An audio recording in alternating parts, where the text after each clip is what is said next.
also really noisy, very confusing. And there's all sorts of names for things that I would imagine if we sat in this room and tried to talk about cognitive, there'd be, I mean, how many people here? 40? There'd probably be about 50 different sort of perceptions of what cognitive means, and we'd be here all day. And if I brought up AI, you'd have to call home and have them send supplies, because we'd be here for months trying to discern what that actually means. So this isn't helping, and I'll talk about this a little bit later in this presentation. One of my forecasts, or not even a forecast, it's happening this year, to help sort of distill this. But without a doubt, there's some really cool things happening. Technology is accelerating. You can really compute some amazing new things. So for instance, you can use neural networks to anticipate and understand the potential outcome of a decision you didn't make, but you might have made. Or, recognizing our voice can be extrapolated to recognizing other sounds that have routine patterns, so you can understand sounds from animals.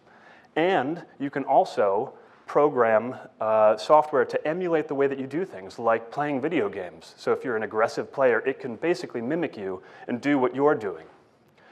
And what I think is so incredibly telling about the space we're in right now is that every one of those examples is an April Fool's joke from Saturday.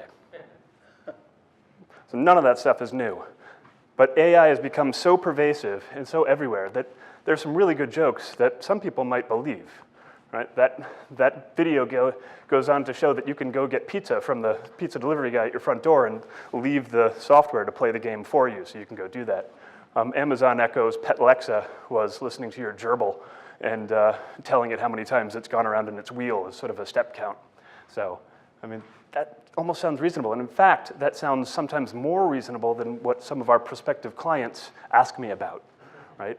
Why don't I just have a software robot sit on the desktop and just watch our staff work and just learn from them and just do it magically?